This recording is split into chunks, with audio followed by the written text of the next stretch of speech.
Olá, meu amigo, minha amiga. Hoje nós falaremos sobre o texto do Evangelho de Lucas, capítulo 2, versículos de 1 a 14. Nesse texto, nós encontraremos o relato do nascimento de Jesus.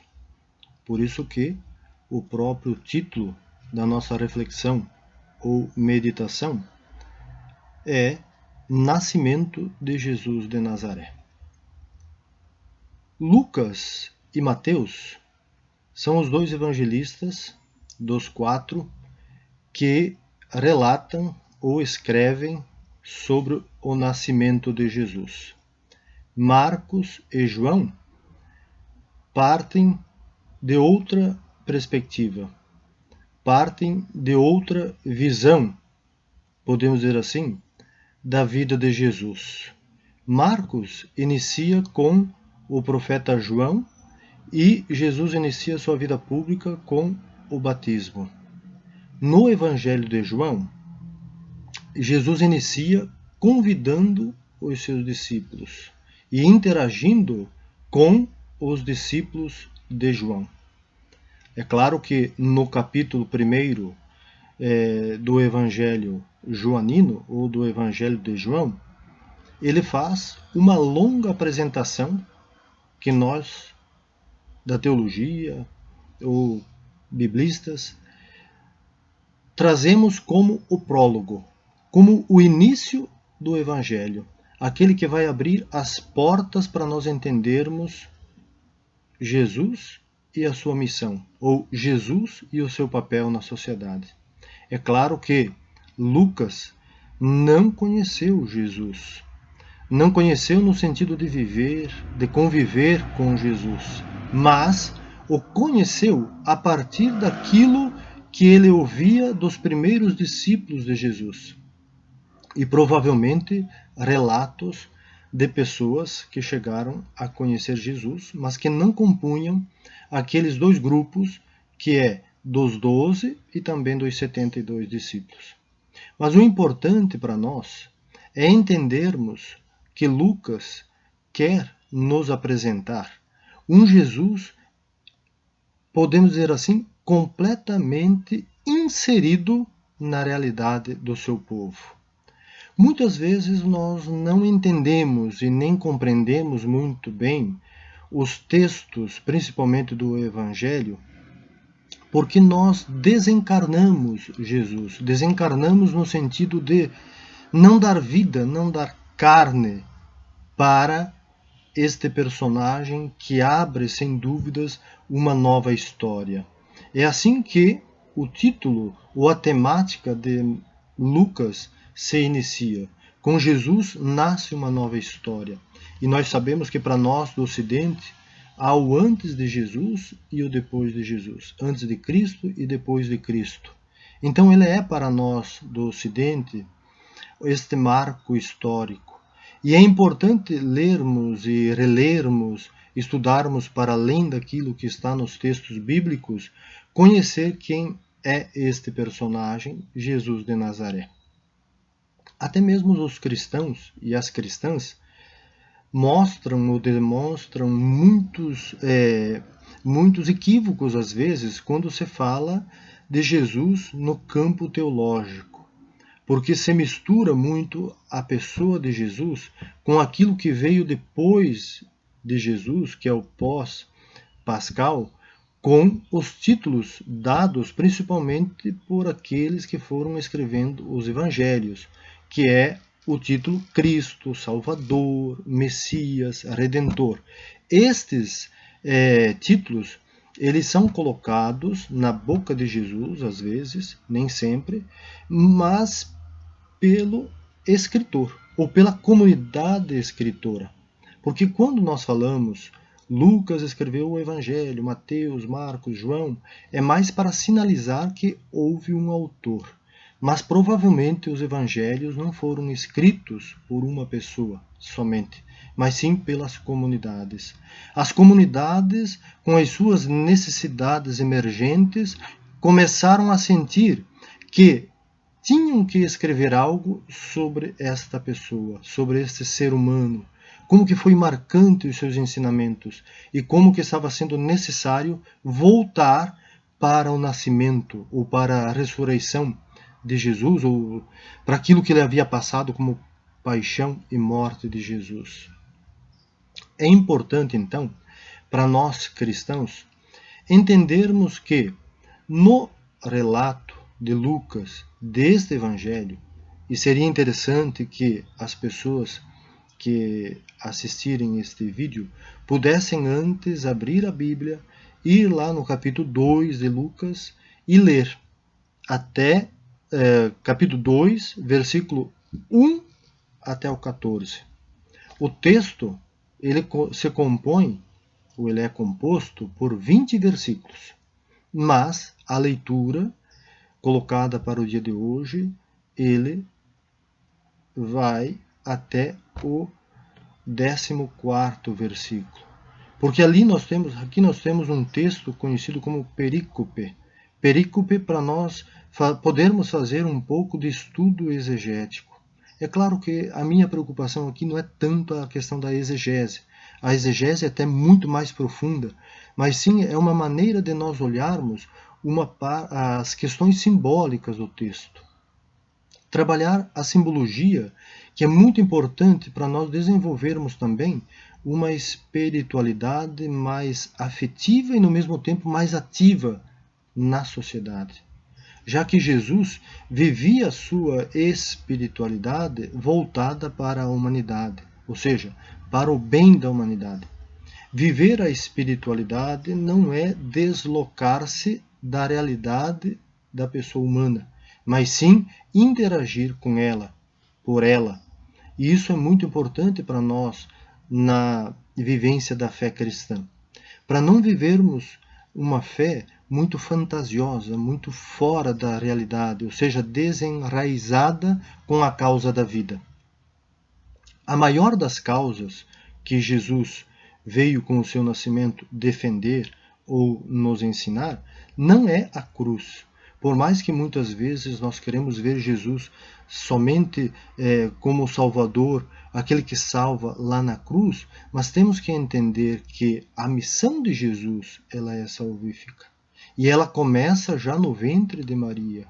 A partir do momento em que João, quando nós temos o contato de Maria, a mãe de Jesus, Isabel, a mãe de João Batista, o profeta, neste encontro, nesta saudação, há um tremor, há uma movimentação, há uma vibração por parte de João.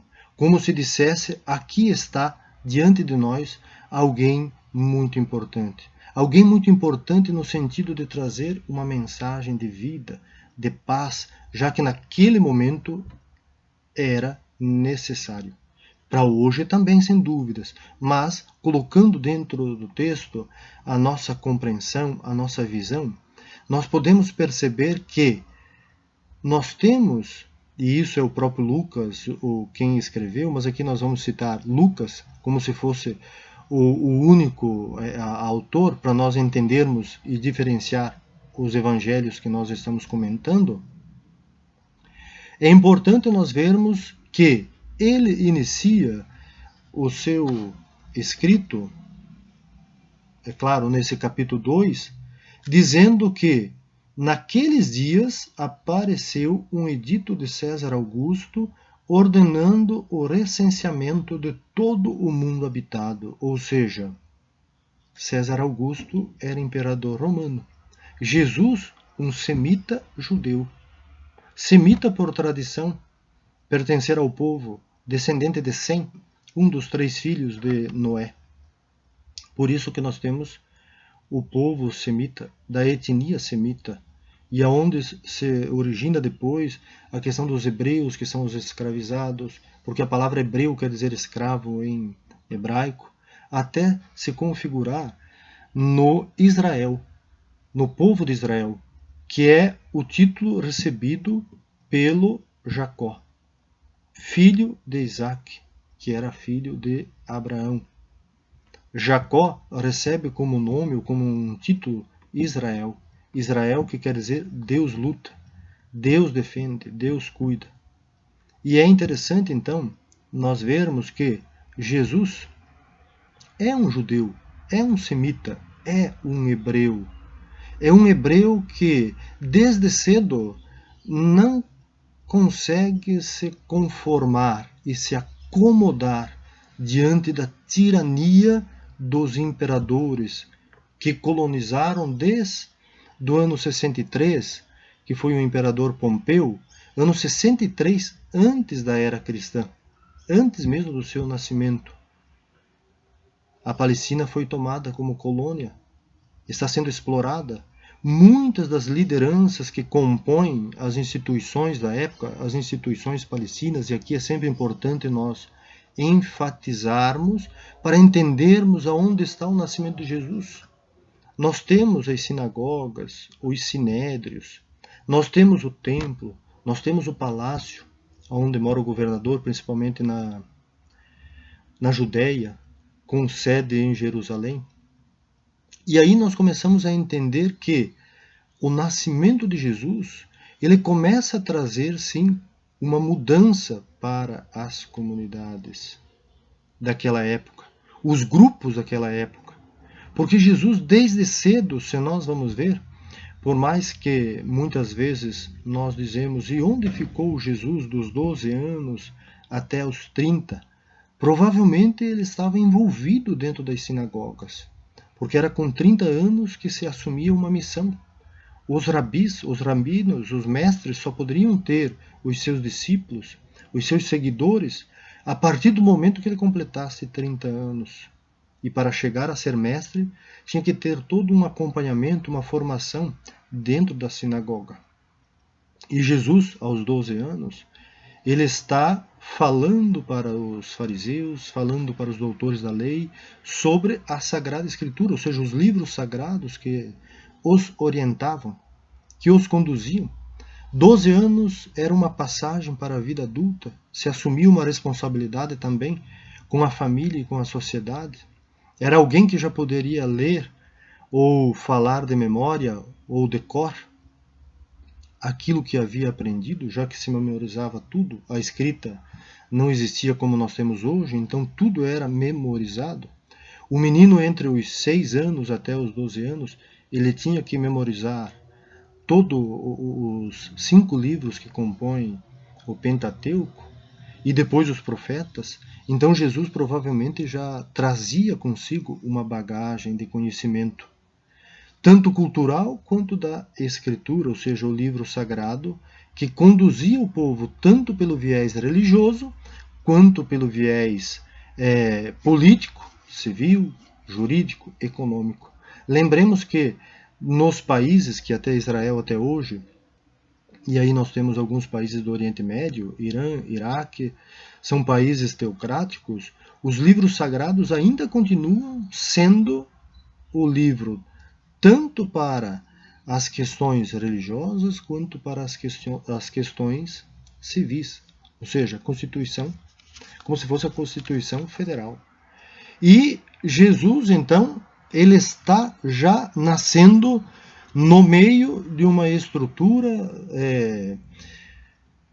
colonial de um povo que é o seu povo, colonizado, explorado, desumanizado, tratado com injustiças. E por isso que o nascimento de Jesus, colocado então por Lucas, ou quem escreveu o Evangelho, em Belém, há sim uma contraproposta com aquilo que o César Augusto irá fazer. César Augusto, César, que vem de Cesário, Cesária, quer dizer nascimento ou nascer.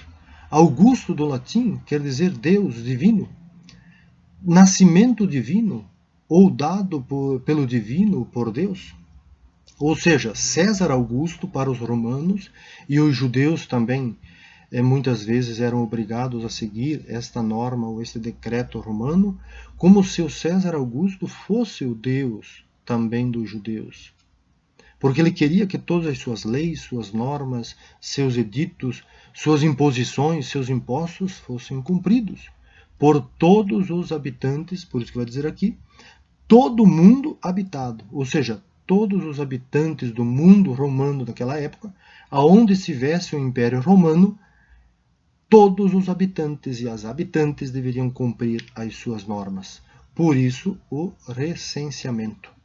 E aqui a contraposição é de que Jesus não nascerá nem em Roma, a sede do imperador, não nascerá também nem em Jerusalém, no templo, sede do Herodes Magno, ou seja, o Grande, o Herodes o Grande.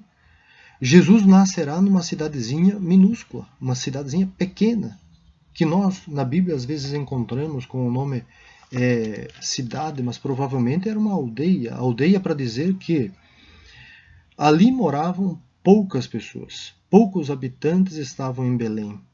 Mas, teologicamente falando, a cidade de Belém, ela traz uma teologia e uma pedagogia muito profunda para nós como cristãos. Porque temos que saber que em Belém é onde também se organiza os primeiros passos, podemos dizer assim, da monarquia de Davi. É a cidade de Davi. Antes dele mudar-se para Jerusalém, a sede da monarquia de Israel está ali em Belém. Por mais que não queremos aqui enfatizar a importância da monarquia, porque é importante nós sabermos que para os judeus, ou para o povo judeu, a monarquia causou muitos transtornos, muitas mortes, os exílios, enfim, a monarquia foi um equívoco. Provavelmente o povo de Israel não teria seguido a direção que seguiu, senão porque tomou uma decisão precipitada. Das tribos para a monarquia. Nas tribos se vivia a solidariedade, a fraternidade, a justiça social também, o bem comum. Com a monarquia, o rei tomou o monopólio do poder. O poder não estava mais na participação do povo, participação popular, mas sim ficou restrito a uma pessoa chamada rei. Então nós temos que também entender isso. Para o povo de Israel, quando aparecem os personagens aqui no texto de hoje, ou no texto que nós estamos refletindo, Augusto César, depois aparece também o governador Quirino, que estava comandando desde a Síria, porque comandava toda a região também da Palestina, um representante, um governador, representante do Império Romano na Palestina, como colônia. Quirino e César Augusto representam o poder político de dominação, onde tudo aquilo que a Palestina produzia era distribuído de acordo aos interesses do Império Romano. Então é importante para nós vermos que quase sempre na Bíblia, e aqui em específico esse texto, quando as figuras de reis, imperadores, governadores aparecem, podemos ter certeza que haverá um confronto. Um confronto no sentido que não há uma coesão, não há uma aliança, não há uma comunhão entre o que estes personagens políticos do poder da época querem e o projeto de Jesus. Por mais que Jesus esteja nascendo, é um Jesus menino, é um Jesus que não está no templo e nem no palácio, está na manjedoura. Isso já questiona. Jesus não tem aonde se envolver no sentido de colocar roupas, porque no período de dezembro é muito frio. Nós sabemos que o frio é intenso na região de Jerusalém nesse período. Para nós aqui estamos no verão, no Brasil, mas lá está no inverno, muito frio, sem as roupas necessárias para o esquentar.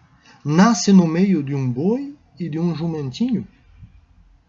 Os primeiros a visitarem são pastores. E o que tem a ver isso? Mais um conflito para a época. Conflito porque os pastores não são bem vistos pelos fariseus, pelos doutores da lei e pelos sumos sacerdotes.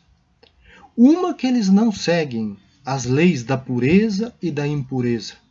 Então os fariseus e os doutores da lei, responsáveis para a leitura e releitura e interpretação da Sagrada Escritura, dizem que eles são impuros.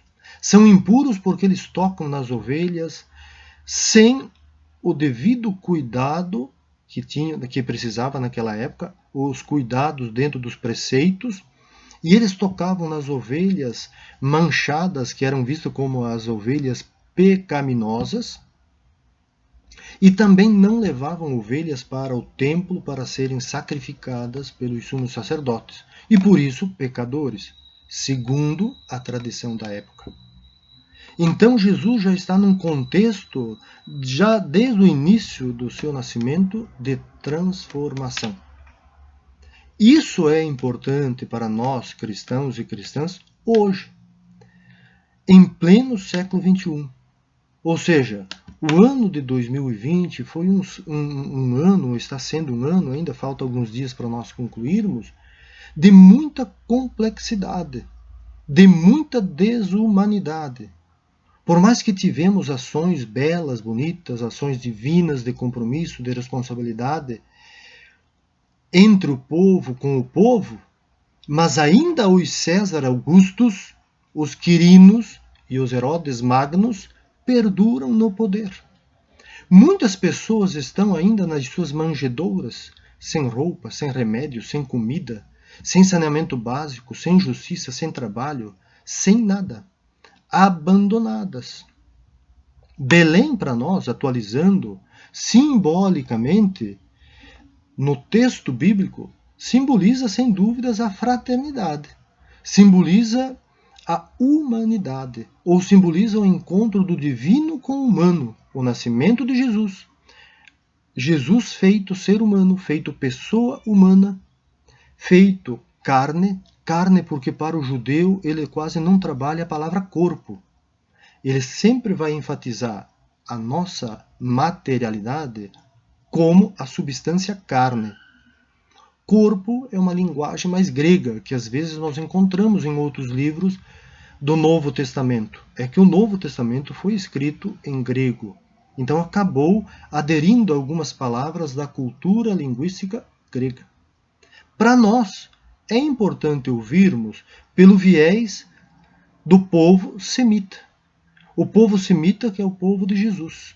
E a palavra Belém, por isso que eu dizia, então, que simboliza a fraternidade, a partilha, a humanidade, o encontro do humano com o divino, porque Belém quer dizer a casa do pão.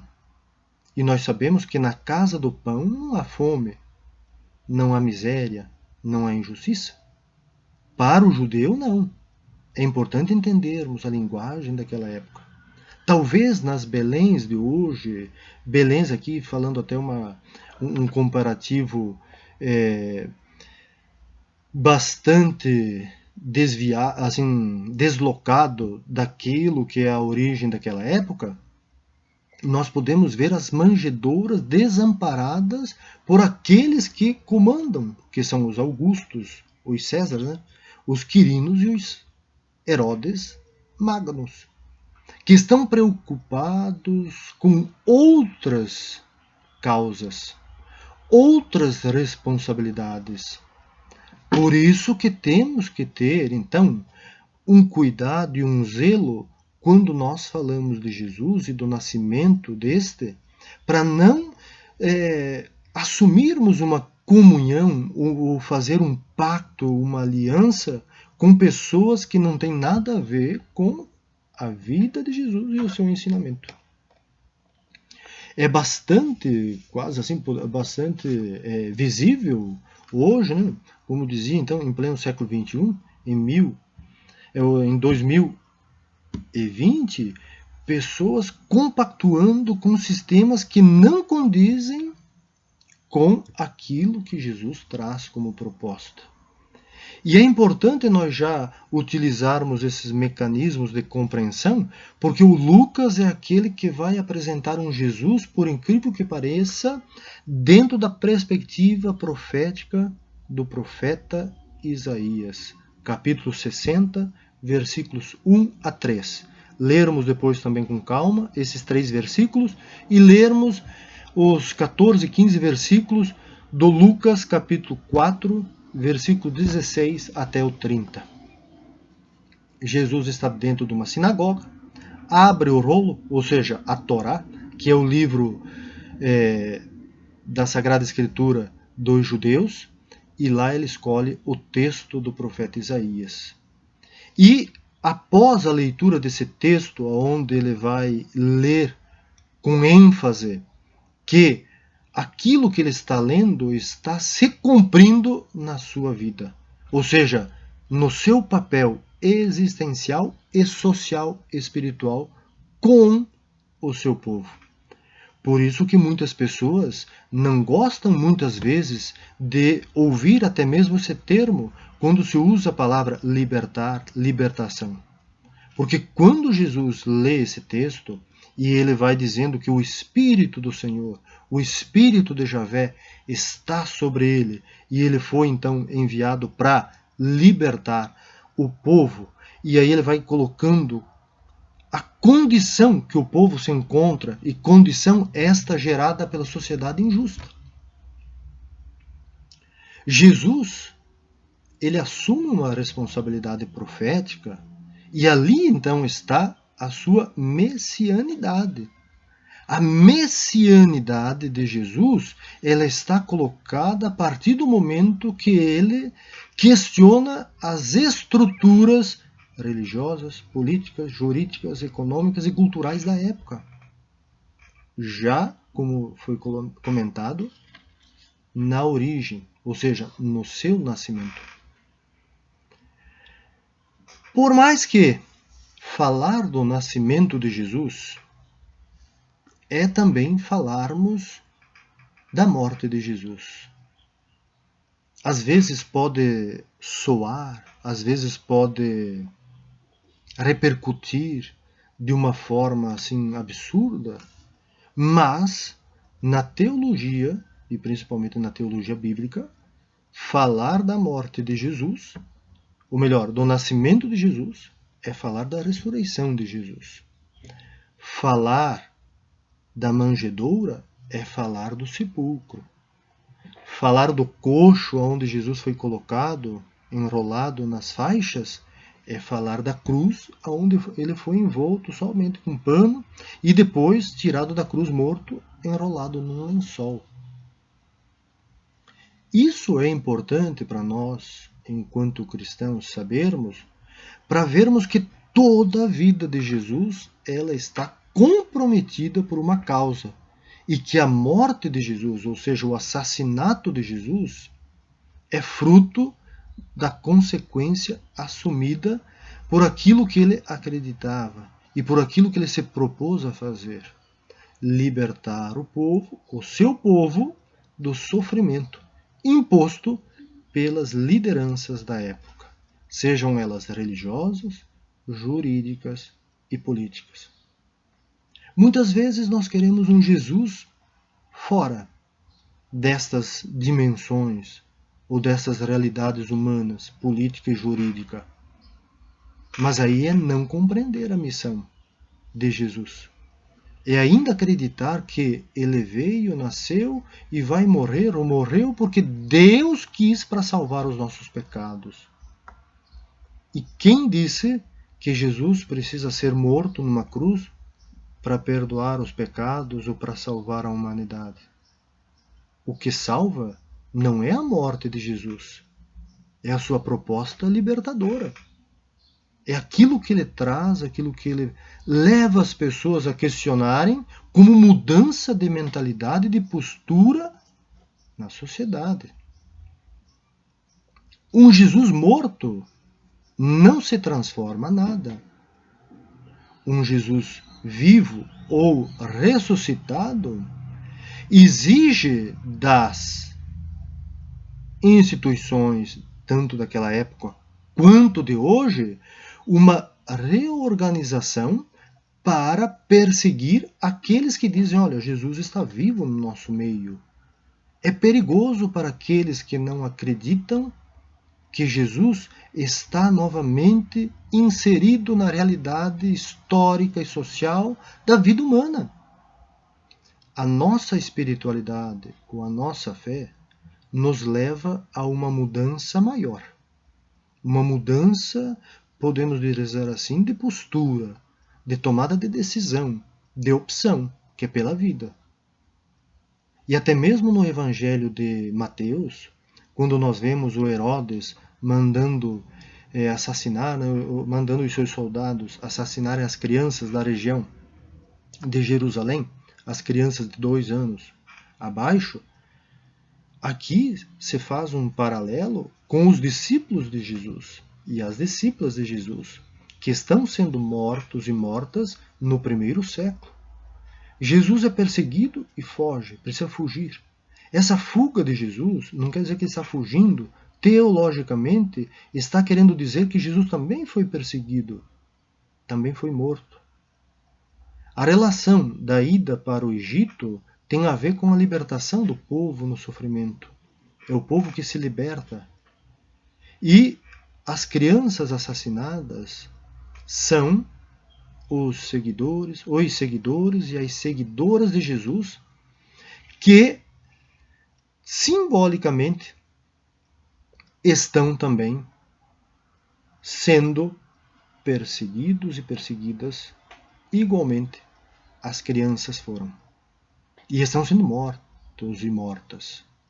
Nós sabemos que logo depois da morte e presença ou ressurreição de Jesus no meio de seus discípulos, a ressurreição no sentido que os discípulos sentem a sua presença na palavra, no ensinamento, na esperança, naquilo que ele trouxe como movimentação interna e externa.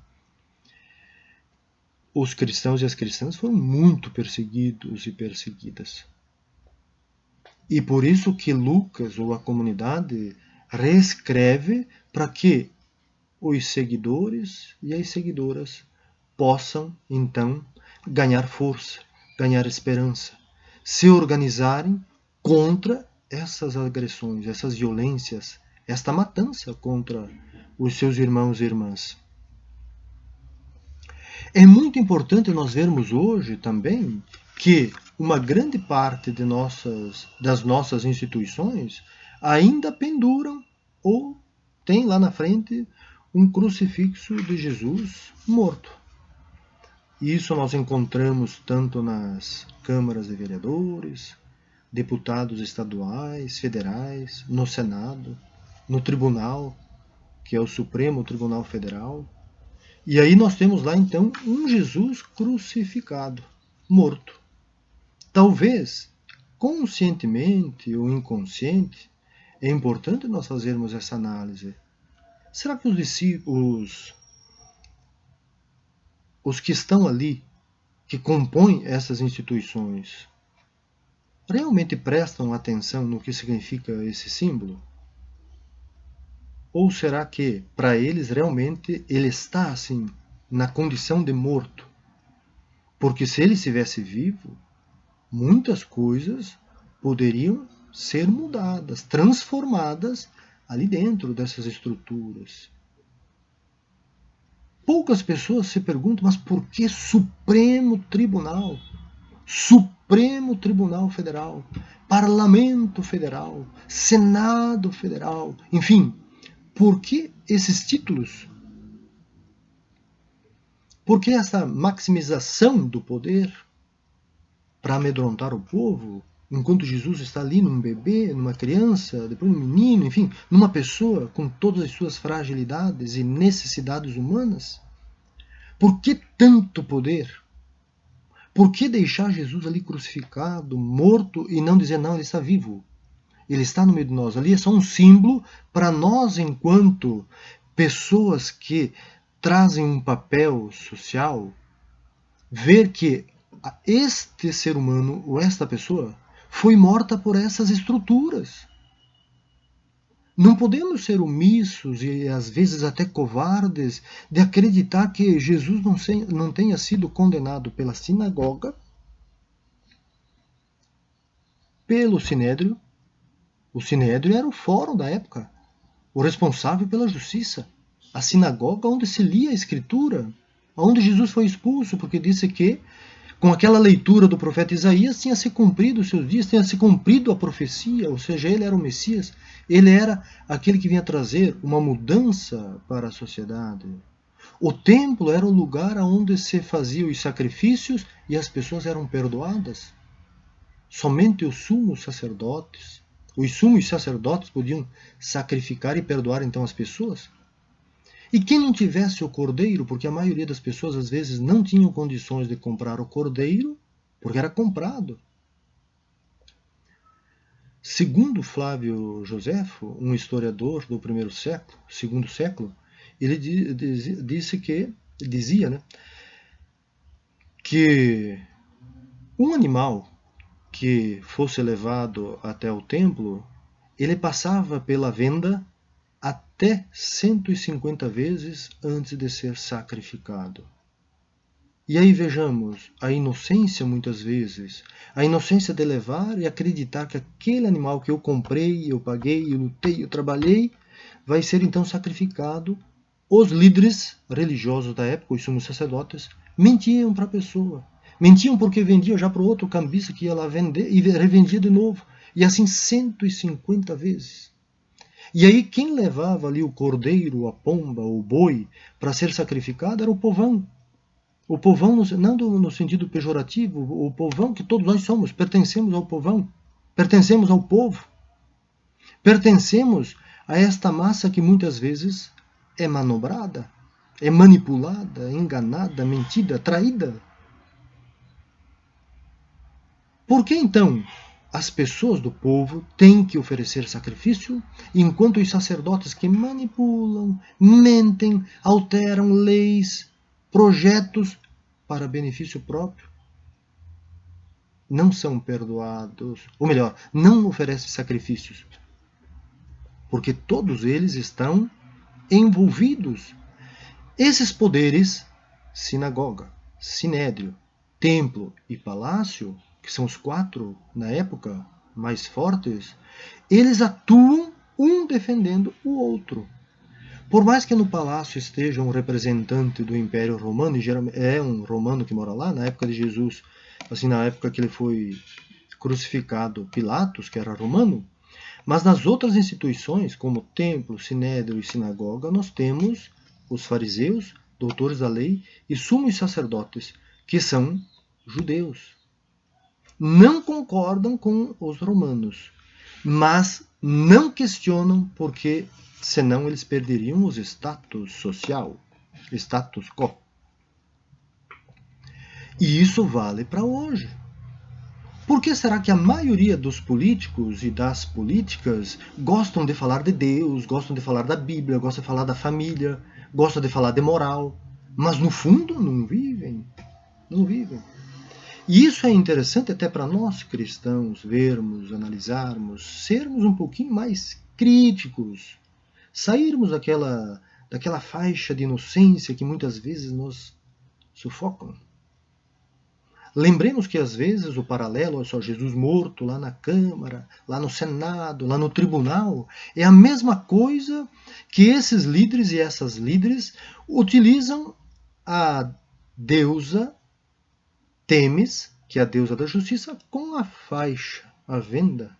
Ou seja, um Jesus morto e uma deusa da justiça sem a visibilidade, é claro que as injustiças continuam.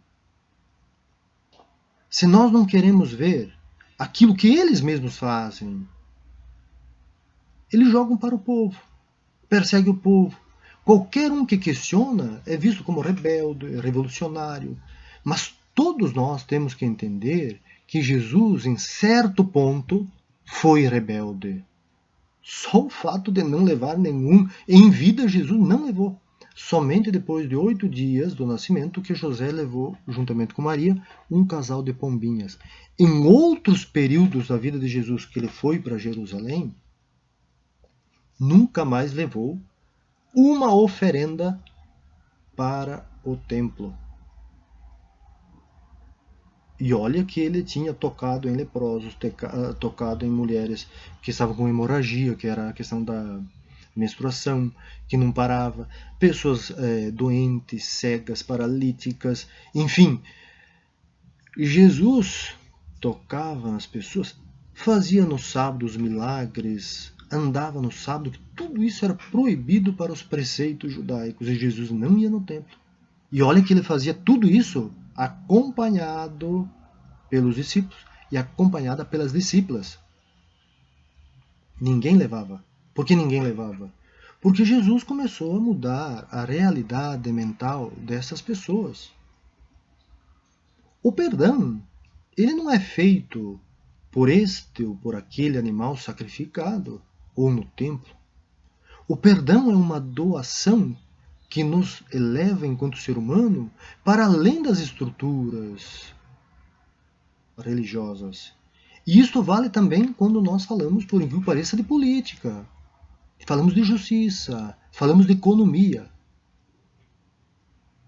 Nós aprendemos e ficamos bastante alienados às estruturas, porque muitas vezes temos dificuldades de encarar, assumir uma ousadia frente a esses lugares que oprime o povo, machuca o povo, impõe no povo, coloca um nome lá de Deus, de Jesus, de não sei o que lá, e muitas pessoas acabam acreditando.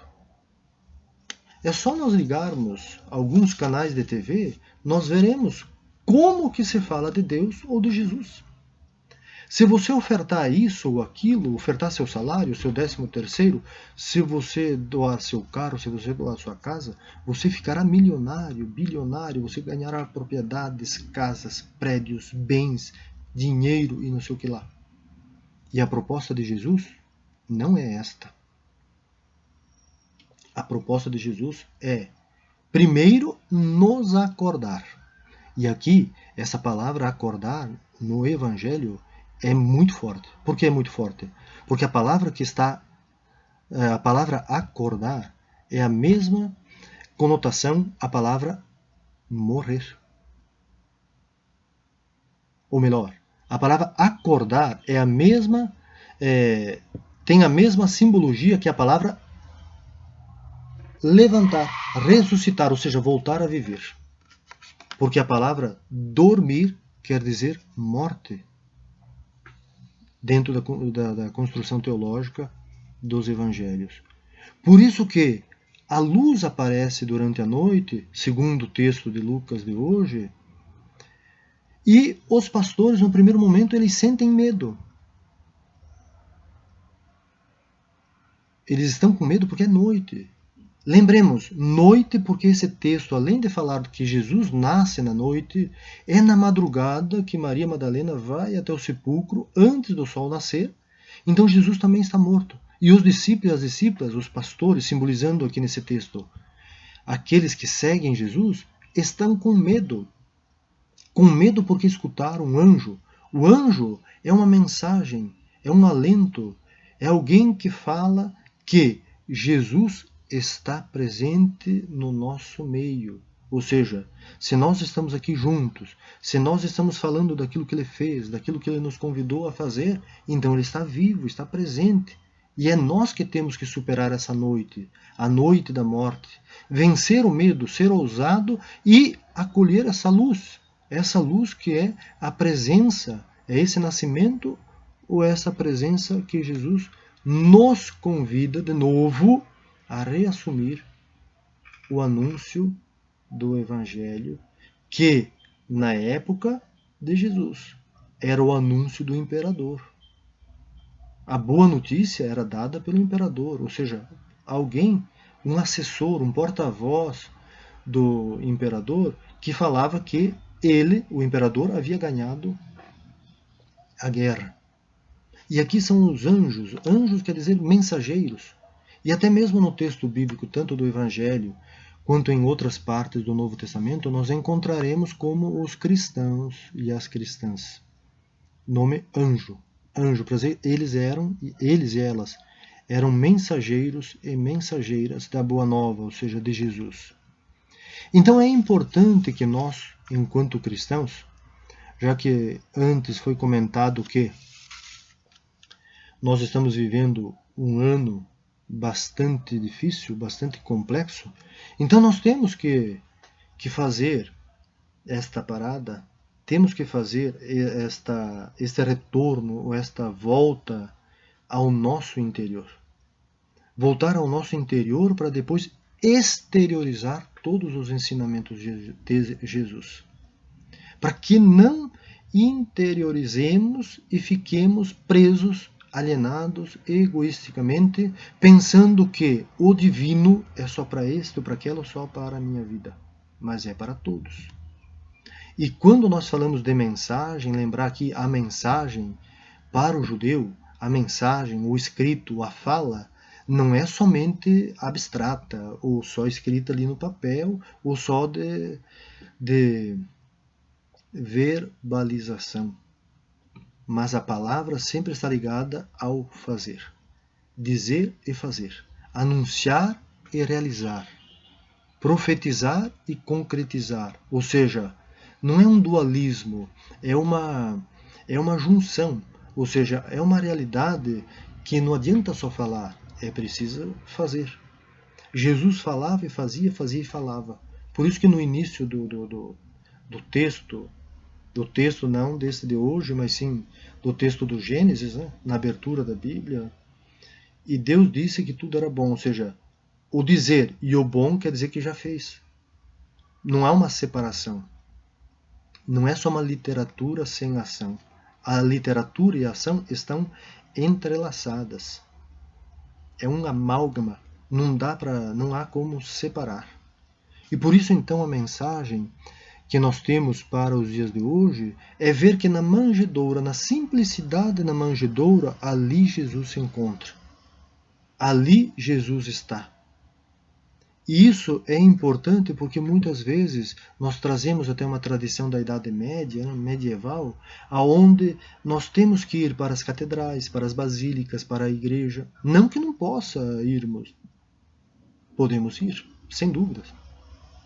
Eu mesmo vou, faço parte da comunidade católica, mas isso não deve nos impedir de ver o divino em todas as partes do mundo, em todas as religiões, em todas as denominações. Todas elas são convidadas para representar as suas divindades. Nós, enquanto cristãos, temos Jesus de Nazaré. Mas temos que respeitar as outras denominações ou as outras religiões. Porque estas outras religiões e denominações também trazem a sua mensagem, também trazem a sua divindade. O importante é juntos convergirmos, como dizia o indiano Mahatma Gandhi, que todas as religiões são caminho de encontro com o divino. E no encontro com o divino, todos os seres humanos estão. E neste caminho, utilizá-lo para fazer o bem. Isso que é o mais importante. Este bem ele pode ser partilha, pode ser justiça, pode ser doação, pode ser qualquer tipo de expressão. Porque o texto também fala, e ele conclui até no versículo 14, dizendo assim: glória a Deus no mais alto dos céus e paz na terra aos homens que ele ama. Quer dizer que o céu e a terra se encontram. Isso que é importante, é esse encontro entre céu e terra. Esse encontro céu e terra é o divino e o humano. Mas para nós cristãos, o divino se encontra plenamente em Jesus. E na pessoa humana também. Todos nós somos imagem e semelhança do Criador. Temos então que superar essas institucionalizações, muitas vezes, da nossa fé, e até mesmo um sacramentalismo obsessivo, que muitas vezes, aqui eu falo teologicamente e biblicamente, não nos ajuda enquanto cristãos. Porque muitas pessoas, aí como católicos, estão preocupadas muito mais com a missa, com o ritual, do que entender que Jesus está em todos nós e nos convida para uma atividade, uma missão transformadora em defesa da vida. Por que será que temos na América Latina, e isso é interessante sempre estarmos falando, é o continente mais cristão que nós temos, com um número de pessoas miseráveis, talvez muito maior do que outros países que não são cristãos. E isso é claro, provavelmente, né? Muitos países da América Latina estão padecendo e se autodenominam cristãos. O que falta?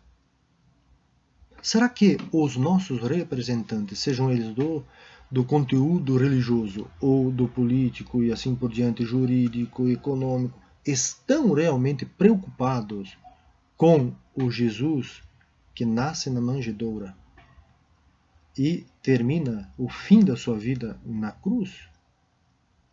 Será que é o mesmo Jesus quando nós falamos?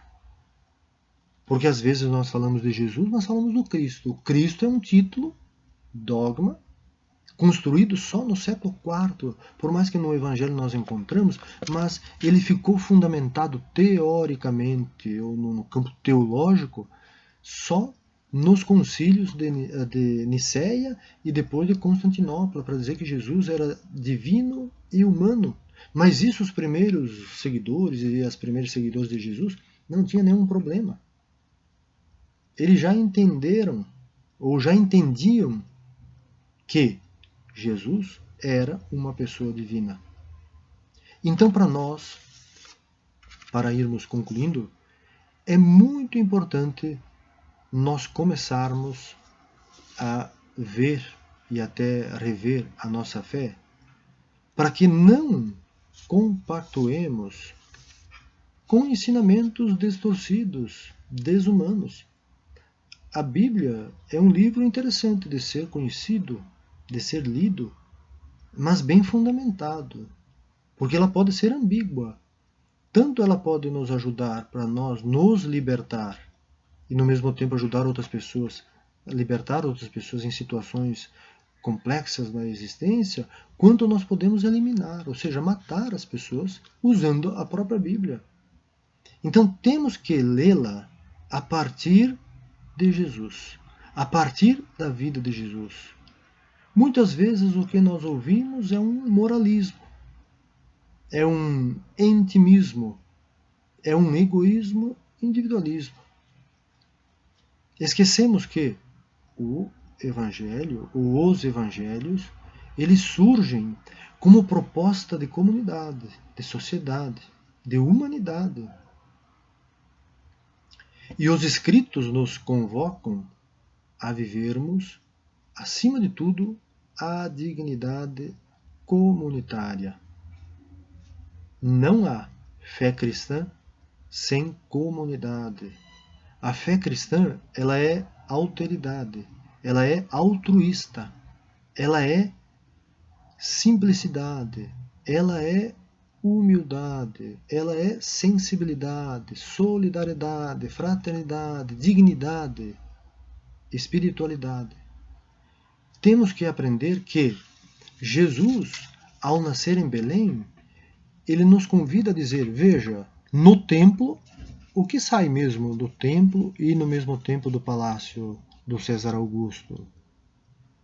Editos de recenseamento para ter o controle sobre o povo, enquanto na manjedoura de Belém nasce a proposta de liberdade, de libertação, de responsabilidade, de compromisso com a vida. O que para nós é importante, para nós celebrarmos esse ano de 2020, é nós entendermos que a palavra Belém quer dizer casa do pão. Aqui nós temos alguns detalhes, né? A casa do pão, para dizer que dali brota a fraternidade. Dali nasce o suprimento das nossas necessidades humanas. Necessidades estas que se suprem pela partilha. E como é importante o Natal, o nascimento de Jesus, dentro dessa perspectiva de solidariedade. natividade, ou nascimento de Jesus que nós falamos, sem sensibilidade, sem solidariedade, sem fraternidade, sem visar a dignidade da outra pessoa, sem altruísmo, sem alteridade, deixa de ser Natal, ou seja, deixa de ser nascimento. É que nós aprendemos, principalmente nós nas últimas décadas, a ver que toda a sociedade nesse período, começa lá já em outubro, a sociedade começa a se mobilizar para celebrar o Natal. Mas um Natal sem Jesus. É um Natal do mercado, é um Natal do capitalismo e um Natal do consumismo. Tudo gira em torno dos presentes. Você tem que comprar, você tem que, é quase que obrigado a comprar e oferecer como presente, ou seja, objetos. Nós esquecemos que o Natal, a centralidade do Natal, é a sensibilidade, é a fraternidade, é a solidariedade, é a dignidade humana. E não é nem o Papai Noel o centro do Natal. Nós não celebramos o Papai Noel, porque o Papai Noel, hoje, ele foi completamente descaracterizado pelo capitalismo e pelo mercado. Brutalmente, brutalmente. É selvagem o que nós vemos. A criança, para sentar no colo do Papai Noel para ter uma foto, paga. O Papai Noel, ele se tornou uma profissão. Não que não possa, mas não condiz com a espiritualidade do Natal. Temos que repensar isso. Temos que repensar bastante. Porque nós não podemos ser escravos de sistemas, seja ele político, econômico, religioso, que nem eu comentei antes e volto a enfatizar para ir concluindo. Nós não podemos ser as vítimas desse sistema, nos explorando uns aos outros. Aí temos o pinheirinho enfeitado, aí nós temos o Papai Noel. Elementos que profundamente falando não são as prioridades natalinas. A prioridade natalina é o menino Jesus. Ou seja, é Jesus com sua mensagem e é a unidade em torno dessa mensagem para construirmos uma sociedade e uma humanidade mais viva, mais profunda, mais voltada para a sensibilidade humana. Porque se nós não aderirmos um projeto aonde as pessoas realmente se sintam mais humanas, amanhã ou futuramente nós iremos acreditar que aquilo que se faz, ou tudo aquilo que se faz, realmente é monopólio do mercado. Ou seja, tudo é mercadológico, menos pedagógico. E aí cabe a nós então entendermos o que Jesus nos convida a fazermos. É importante para nós irmos assim concluindo a nossa reflexão e meditação, entender que Jesus, ao nascer então em Belém, simbolicamente significa o próprio pão. E o próprio Evangelho de João até vai, numa das passagens, dizer: Eu sou o pão. Lá no capítulo 6, quem puder, depois leia o capítulo 6. Todo esse capítulo do João, no capítulo 6, estará voltado para a palavra pão. Pão é uma das coisas assim magníficas. Magníficas porque no Evangelho quer dizer vida, justiça, partilha, unidade. Quantos elementos estão ali para se tornar um alimento que se transforma em nós em vida. Jesus é pão, nasce na casa do pão, Belém. Poderia ser padaria para nós aqui no Brasil ou no Ocidente. Jesus é justiça, Jesus é partilha, Jesus é sensibilidade, Jesus é solidariedade, Jesus é fraternidade, Jesus é dignidade, Jesus é irmandade, Jesus é comunidade, Jesus é necessidade suprida, Jesus é vida, Jesus é vitalidade, Jesus é espiritualidade, Jesus é felicidade. Ou seja, fazendo esse percurso, nós podemos dizer: somos pessoas felizes. Se nós conseguirmos dizer temos pão, justiça, partilha, sensibilidade, solidariedade, fraternidade, dignidade, irmandade, comunidade, necessidade suprida, vitalidade, espiritualidade, então podemos dizer que temos felicidade. Talvez esta última palavra, ou este último sentimento, tão necessitado para os dias de hoje. E esta colocação final eu faço como crítica àquilo que vinha falando antes sobre a questão que tudo está voltado ao mercado, ao consumismo, ao capitalismo. Quanto mais capitalista, quanto mais mercadológico, quanto mais consumista, podemos ter certeza, mais infelizes ficaremos. Que Jesus, o menino Jesus, que nasce em Belém, que surge a cada dia, e de modo especial então para nós que celebramos nesse dia 25 de dezembro, ele possa surgir na nossa vida, que ele possa trazer uma proposta que o Papa Francisco escreveu neste ano na encíclica Fratelli Tutti. Fratelli Tutti, somos todos irmãos e todas irmãs. Relemos esta encíclica. Está disponível, quem tem acesso à internet já está acessível. Não?